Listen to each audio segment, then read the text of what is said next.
안녕하세요. 저는 브라질 아마존 한복판에서 태어나고 자란 평범한 원주민 여성입니다. 제 이름은 라파엘라 지우스. 나이는 34. 원래는 가족과 함께 오룬이라는 이름의 전통 식당을 운영했었습니다. 제가 이 글을 쓰게 된 건 몇 달 전 어느 날 밤이었어요. 서울이라는 도시, 그것도 강남이라는 번쩍이는 빌딩 숲속에서 제가 다시 오룬이라는 이름을 간판으로 내걸게 될 줄은 그땐 정말 상상도 못했어요. 처음 이 사연 코너를 소개받았을 땐 망설였습니다. 내가 겪은 이야기가 누군가에게 의미가 있을까? 이건 그냥 불행한 자연재해의 흔한 이야기일 뿐인데. 그런 생각에 수없이 글을 쓰다 지우고 다시 썼습니다. 하지만 지금은 확신합니다. 제가 겪은 이야기가 누군가에게 작지만 강한 불씨가 되어줄 수 있을 거라고요. 왜냐하면 이 이야기는 단순한 생존의 기록이 아니라 다시 불을 피운 이야기, 그것도 기계와 함께 타오른 전통의 불꽃이기 때문입니다. 제가 살던 마을은 마나우스에서 북쪽으로 4시간쯤 떨어진 밀림지대였습니다. 전기도, 통신도 닿지 않는 곳이지만 자연이 주는 모든 것으로 살아가는 방법을 배운 곳이었어요. 할머니는 타마린드 나무 아래에서 식용식물과 약초를 분류하셨고 아버지는 마니오크 뿌리를 손질하며 전통 발효법을 가르쳐 주셨죠. 저는 그 작은 공동체 안에서 태어나 숯과 불, 그리고 손맛만으로 요리하는 법을 배웠습니다. 오룬이라는 식당은 우리 가족이 직접 지은 나무 오두막에서 시작했어요. 고객이 많진 않았지만 인근 마을이나 관광객들이 간간히 찾아왔고 그들은 저희 음식에 감탄하며 이건 진짜 살아있는 아마존이야라고 말해주곤 했죠. 그렇게 평온했던 삶은 어느 여름날 붉게 물든 하늘과 함께 산산조각 났습니다. 처음엔 연기 냄새가 이상하게 짙다 싶었어요. 하지만 곧이어 나타난 건 믿을 수 없는 속도로 번지는 산불이었습니다. 자연이 그렇게까지 무서울 수 있다는 걸 그때 처음 알았어요. 우리 마을은 도망칠 틈도 없이 불길에 휩싸였습니다. 가족 먼저 챙겨. 아버지의 외침 속에서 우리는 있는 힘껏 도망쳤고 뒤를 돌아봤을 때 제가 그렇게도 사랑하던 오두막과 식당은 이미 불꽃 속에 삼켜지고 있었어요. 하루아침에 모든 걸 잃었습니다. 우리의 기억, 우리의 요리, 우리 가족의 삶이 담겨있던 오룬이는 잿더미가 되었고 그 마을 이름조차 이젠 지도에서 지워졌습니다. 피난민으로 등록되면서부터는 그조차 라파엘라라는 이름 대신 D-1428이라는 번호로 불리기 시작했죠. 마나우스 외곽에 위치한 피난촌 텐트는 하루하루가 전쟁이었습니다. 식량은 부족했고 아이들은 설사와 열병에 시달렸고 밤마다 들리는 울음소리는 어둠보다 더 무거웠습니다. 그런 상황에서 요리를 다시 하겠다는 생각은 사치에 가까운 일이었죠. 그저 하루하루 버티는 게 전부였습니다. 그러던 어느 날 한국 NGO 단체가 보낸 구호품 트럭이 도착했습니다. 쌀, 통조림, 생수, 그리고 이상하게도 전기 오븐 하나가 트럭 뒤편에 조심스럽게 내려졌어요. 검은색의 매끈한 외형, 반짝이는 터치스크린, LG AI 스마트 오븐이라는 낯선 로고. 이게 뭐야? 누가 캠핑 온 줄 아나? 숯불도 없는 마을에 전자레인지라니, 농담이야? 주변 사람들은 비웃었고 저도 속으로 피식 웃었습니다. 하지만 뭔가 이상했어요. 그 차가운 기계에서 눈을 뗄 수 없었습니다. 잿더미 속에서 유일하게 새 것 같은 그것이 무언가 희망처럼 보였습니다. 마치 제게 말을 거는 것 같았어요. 그날 밤 텐트 안에서 저는 처음으로 그 오븐의 문을 열어봤습니다. 딸깍. 문을 여니 환영합니다. 사용자 설정을 시작합니다. 라는 메시지가 화면에 떴어요. 그 순간 온몸에 소름이 돋았습니다. 말도 안 되는 이야기 같지만 그 짧은 전자음 한 줄이 마치 다시 시작해봐도 돼요라고 말해주는 것 같았거든요. 설명서를 읽을 줄도 없었고 영어도 서툴렀지만 직관적으로 하나씩 버튼을 눌러가며 기능을 익히기 시작했습니다. 마치 아이가 처음 장난감을 조작하듯 하나하나 눌러보고 실수하고 또 눌러봤습니다. 카사베를 이걸로 만들어보면 어떨까? 마니오크 가루와 약간의 식용유, 피난소에서 배급된 통조림 야채를 넣고 제가 아는 방식으로 반죽을 뭉쳤습니다. 그리고 AI 모드에 구이 크리스피라는 옵션을 선택했죠. 그렇게 15분쯤 지났을까요? 띵! 오븐 문을 여는 순간 그 익숙한 고소한 냄새가 저를 덮쳤습니다. 카삽의 그리운 그 향기. 제가 기억하고 있던 바로 그 맛이었습니다. 숯불 없이, 장작 없이 그 차가운 기계 안에서 저희 가족의 전통이 살아났어요. 그날 이후 마을 사람들의 눈빛이 달라졌습니다. 이게 그 오븐으로 만든 거야? 설마 진짜 마니오크로 만든 카사베라고? 한 입 먹은 후 울음을 터뜨리는 할머니도 계셨어요. 저는 그제서야 깨달았어요. 불이 모든 걸 태워버렸지만 기억은 사라지지 않았고 기술은 그 기억을 다시 현실로 만들어줄 수 있다는 것. 이 작은 오븐이 제게 준 건 단순한 요리 기계가 아니었습니다. 그건 다시 살아가도 된다는 메시지였고 절망 속에서 피어난 두 번째 불꽃이었습니다. 이후 저는 디지털 요리라는 새로운 길 위에 서게 됩니다.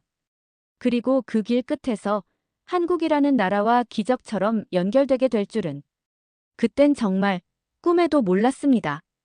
LG 스마트 오븐으로 첫 번째 카사베를 만들어낸 이후 저는 마치 두 번째 생을 사는 듯한 기분이었습니다. 숯불 없이도 우리 요리를 되살릴 수 있다는 사실에 전율했고 사람들의 반응은 그 전율에 확신을 더해줬어요. 하지만 그건 단지 시작일 뿐이었죠. 마을에선 저를 기계와 요리하는 여자라고 부르기 시작했어요. 재밌는 별명이긴 했지만 진심 어린 존중도 담겨 있었습니다. 전통을 지킨다는 건 과거를 고수하는 것이 아니라 그 본질을 잃지 않으면서 시대를 따라 나아가는 것이라는 걸 저는 점점 깨달아갔어요. 그러던 중 또 하나의 인연이 저를 기다리고 있었습니다. NGO를 통해 마을을 방문한 어느 한국 청년. 박도현이라는 이름을 가진 그 청년은 브라질에서 교환학생으로 유학을 하며 방학 기간 동안 국제 봉사활동에 참여 중이라고 했어요. 처음엔 그냥 조용한 봉사자 중 한 명이겠거니 했지만 그가 제 오븐 앞에서 말한 한마디가 아직도 기억에 남습니다. 이거 6세대 AI 기반 조리 시스템이네요. 한국에서도 요리사들이 감성 조리라고 부르는 걸 구현할 수 있어요. 처음 들은 말이었어요. 감성 조리. 기계로 감성을 구현한다고요? 도현 씨는 오븐 앞에서 눈을 반짝이며 이런저런 기능들을 설명해줬습니다. 이건 카메라가 요리 상태를 실시간으로 분석하는 거예요. 요리사 대신 음식을 관찰하는 거죠. 불 조절도 자동이고. 그는 마치 자신의 소중한 가족을 소개하듯 오븐을 설명했습니다. 저는 순간 그가 이 기계를 저보다 더 잘 이해하고 있다는 사실이 부럽고도 아쉬웠습니다. 나도 저만큼 다룰 수 있다면 우리 요리를 더 멀리 퍼뜨릴 수 있을 텐데. 그때부터였습니다. 도현 씨와 저는 매일 저녁 폐허가 된 오두막터 옆에서 디지털 조리법과 전통 조리법을 하나씩 짝지어 보기 시작했습니다. 마니오크 반죽의 수분 함량이 35%를 넘으면 오븐이 눅눅해져요. 그럼 어떻게 조절할까요? 우리 방식은 손등으로 눌러서 감을 봐요. 반죽이 툭 소리 나면 괜찮은 상태예요.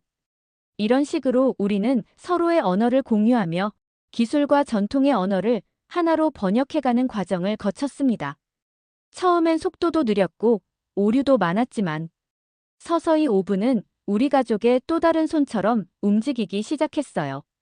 피난소 아이들이 아프지 않게 식사할 수 있도록 우린 한밤중에도 AI 야간 모드로 식단을 준비했고 도현 씨는 스마트폰으로 조리 온도와 습도를 원격 조절해가며 가히 아마존 스마트 키친을 만들어냈습니다. 그리고 그 디지털 주방은 빠르게 소문이 났습니다. SNS를 통해 이 조리 실험들이 전파되자 어느 날 삼성 브라질 법인에서 연락이 왔습니다. 귀하의 활동이 감동적입니다. 비스포크 키친의 이동형 모델을 지원하고 싶습니다. 전 이게 장난 전화인 줄 알았어요. 하지만 실제로 며칠 후 도현 씨는 한국에서 날아온 비스포크 AI 키친박스를 조심스레 설치해줬습니다. 냉장 기능이 있는 조리대, 습도 자동 조절기, 다국어 레시피 매뉴얼, 그리고 무엇보다 클라우드 기반 요리 데이터 저장 기능이 있었어요.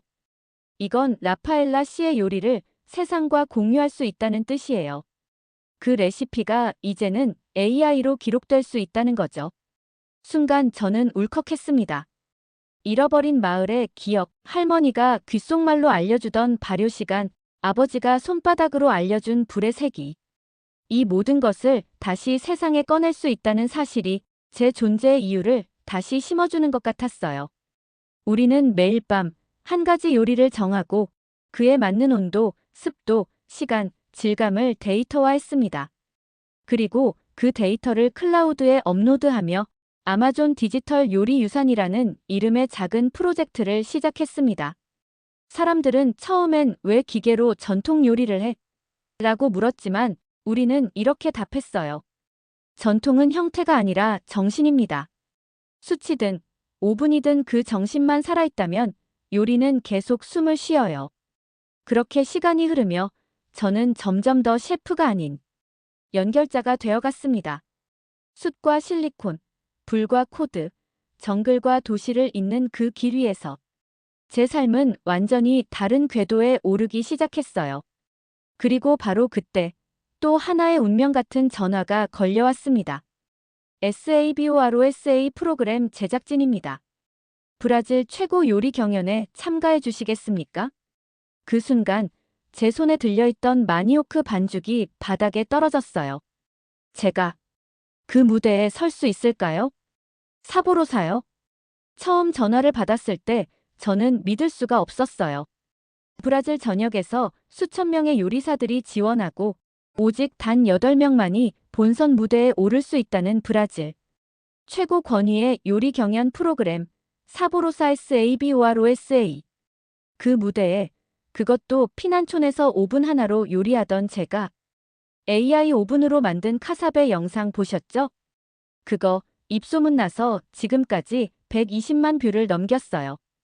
당신 같은 도전이 이 무대엔 필요해요. 제작진은 진심이었습니다. 심장이 두근거렸습니다. 전통 요리를 오븐으로 만든다는 사실이 누군가에겐 신성모독처럼 느껴질 수도 있겠지만 전 제 방식대로 숯 대신 불꽃을 잇고 있다는 자부심이 있었어요. 그 불꽃을 이제 전국에, 아니 전 세계에 보여줄 수 있다는 기회. 망설일 이유가 없었죠.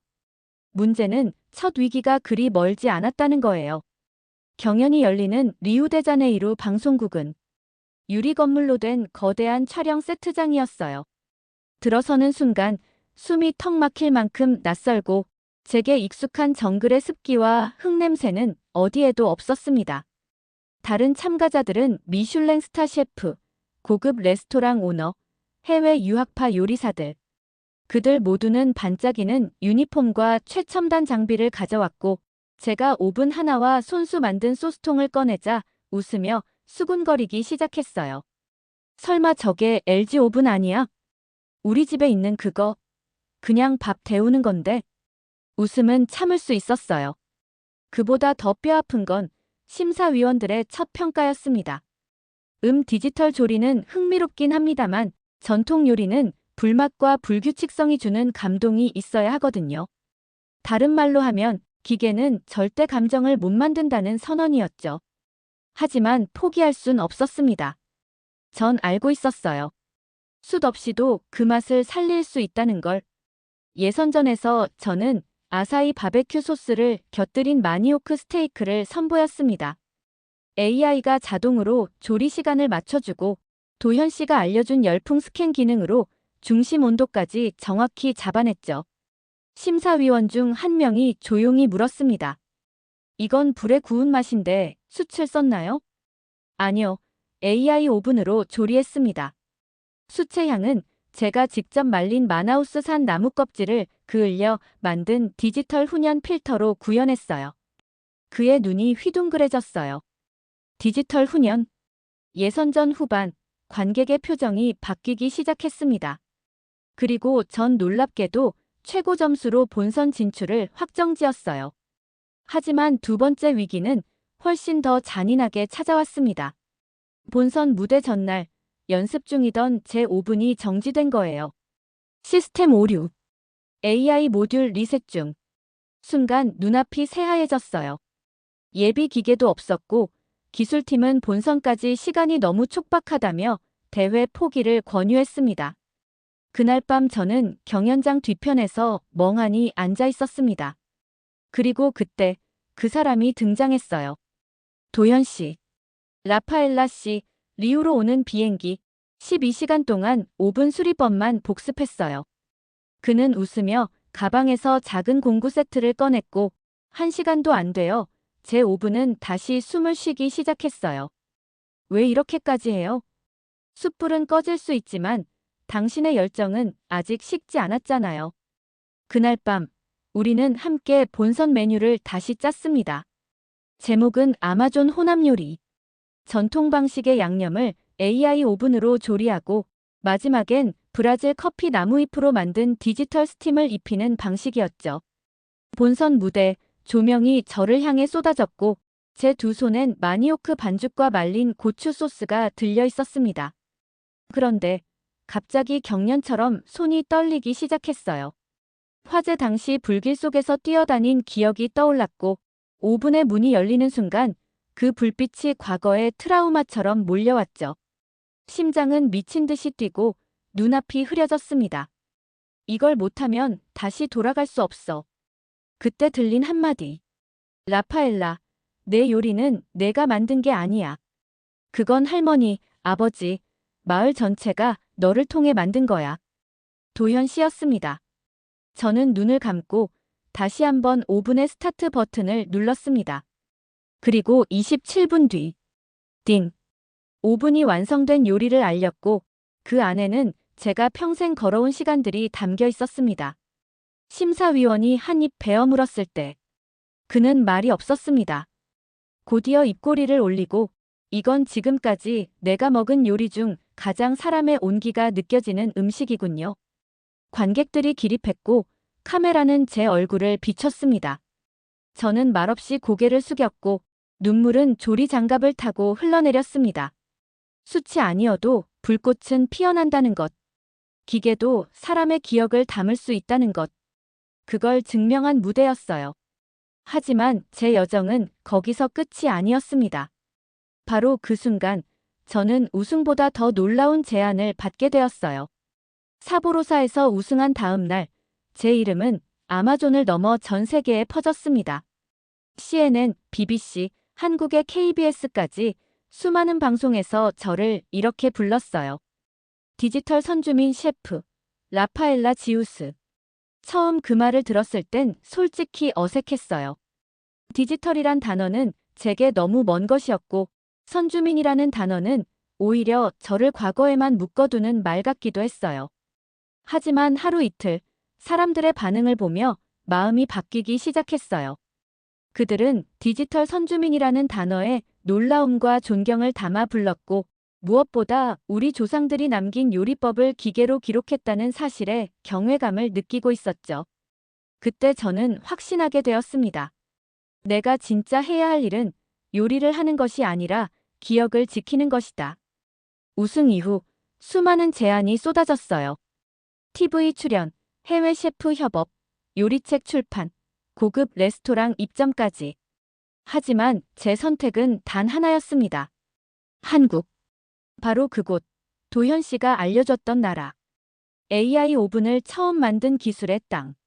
그리고 저처럼 변화를 두려워하지 않는 사람들이 사는 곳. 그렇게 저는 한국과 브라질 정부, 그리고 몇몇 기업들과 함께 아마존 디지털 레시피 아카이브라는 이름의 공동 프로젝트를 시작했습니다. 이 프로젝트는 단순히 요리법을 저장하는 것이 아니었어요. 각 지역 부족들의 요리법을 현지 언어와 영상으로 기록하고 AI가 재료와 조리 방법을 분석해 클라우드 데이터로 전환하는 과정이었습니다. 기계는 이제 단순한 조리 도구가 아니라 문화 기록자로 진화하고 있었고 저는 그 첫 번째 조정자 역할을 맡게 되었죠. 우리 마을만이 아니라 브라질 전역의 소수 부족들이 가진 요리 유산을 더 이상 불 속에서 사라지지 않도록 이제는 디지털 코드로 남길 수 있게 된 것이에요. 서울 입국날 공항에 도착한 저는 또 한 번의 문화 충격을 받았습니다. 빛이 쏟아지는 인천공항, 자동 수속, 친절한 안내 도우미들. 모든 게 질서정연하고도 빠르게 흘러가고 있었어요. 처음 한국 오븐을 만났을 때와 같은 느낌.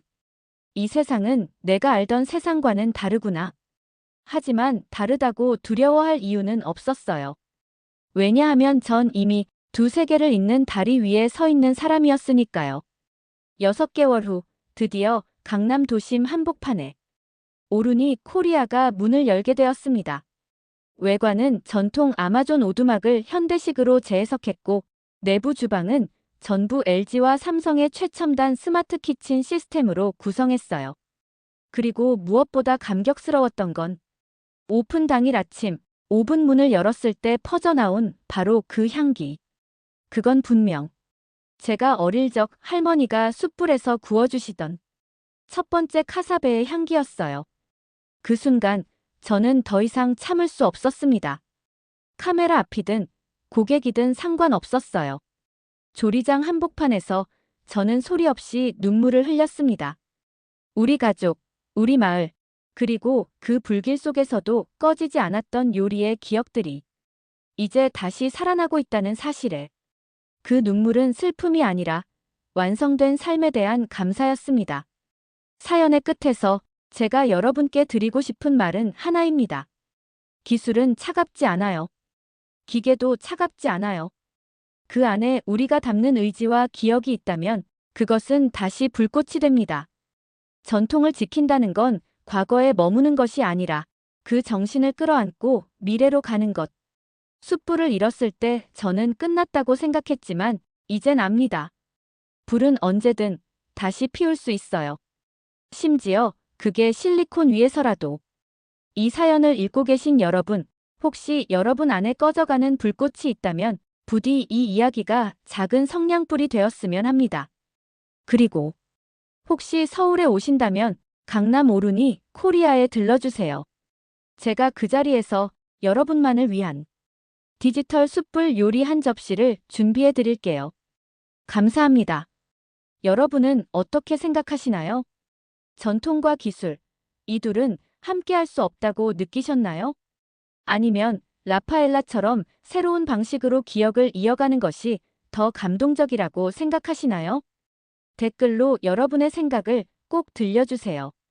여러분의 한마디가 다음 이야기를 만들 힘이 됩니다. 이 이야기가 마음에 드셨다면 좋아요로 응원해주시고 앞으로 더 많은 감동적인 국뽕 스토리가 기다리고 있으니 구독 버튼 꾹 눌러주세요. 함께라면 우리가 만들어갈 이야기는 아직도 무궁무진합니다. 감사합니다.